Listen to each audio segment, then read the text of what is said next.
जम्मू आ गए, दिल्ली आ गए, अलग अलग जगह पे आ गए और अभी सरकार उनको करेगी फिर से हम मेरी बात समझ गए क्या? सबके साथ मर्डर हो जाता है क्या? सारी बहुएं जला के मार दी जाती? नमस्कार दोस्तों, मैं विजय सिंह परमार पाहुजे लॉ अकेडमी में एक बार आपका फिर से बहुत बहुत स्वागत करता हूं। मैं आज आपके साथ डिस्कस करने जा रहा हूं सुप्रीम कोर्ट की बहुत ही बेहद और गंभीर टिप्पणी जो उन्होंने की है। सबसे पहले जजमेंट का नाम बताऊंगा आपको। जजमेंट का नाम है Sonam Lakra versus state of Chhattisgarh. Supreme court का हाल ही का ये मामला है।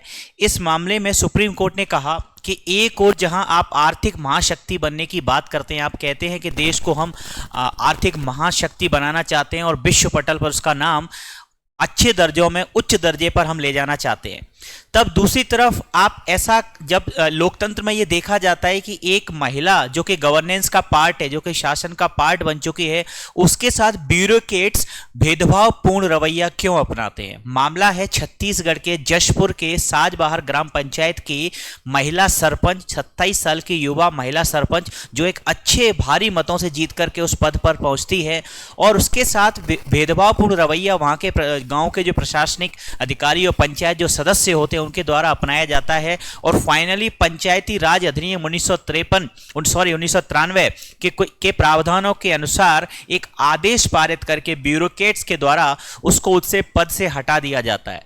कारण जो बताया जाता है उसमें यह बताया जाता है कि वह कोई निर्माण कार्य जो कि उसके पद से रिलेटेड थे, जो गांव में होने थे, वो काफी समय से पेंडिंग थे और उनमें अनियमित तौर से देरी की जा रही थी।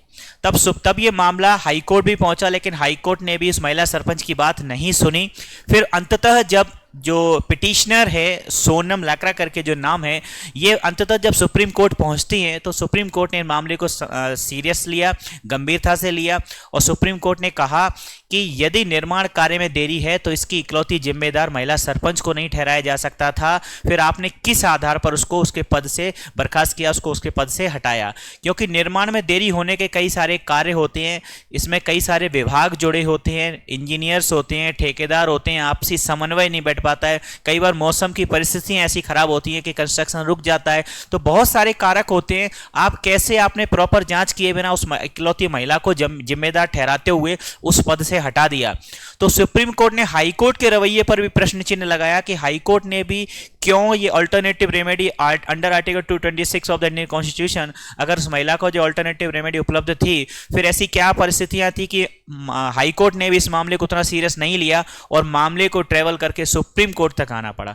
अंततः सुप्रीम कोर्ट ने महिला के फेवर में जजमेंट दिया, पुनर्स्थापित उस पद पर किया, साथ ही साथ स्टेट गवर्नमेंट को ये ऑर्डर दिया कि आप उसे 1 लाख रुपए का कंपनसेशन देंगे, 1 लाख रुपए का प्रतिकर देंगे।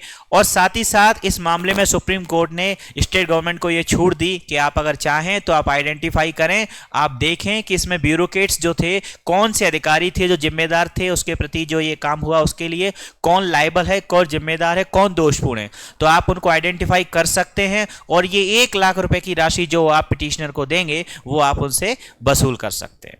दोस्तों आप बताइए आपका इस बारे में क्या कहना है? क्या वास्तव में हमारे देश में आज ये महिला सशक्तिकरण जो हम कानूनों में किताबों में पढ़ते हैं, क्या वास्तविक तौर से ये लागू हो पाया है? क्या जमीनी तौर से? सुप्रीम कोर्ट ने यही कहा कि दूर दराज पिछड़े हुए गांवों में आज भी अगर महिला सेलेक्ट होकर आ जाती है किसी भी पद पर, किसी भी राजनीति पर, चाहे वो वार्ड की पार्षद हो या गाँव की सरपंच हो, तो क्या उसको स्वतंत्र तरीके से काम करने दिया जाता है या नहीं करने दिया जाता? इस मामले में आपकी क्या राय है? कॉमेंट करके जरूर बताइएगा। वीडियो अच्छा लगा तो इसको लाइक करें और अपने फ्रेंड्स के साथ शेयर करें। धन्यवाद। Subscribe for more content.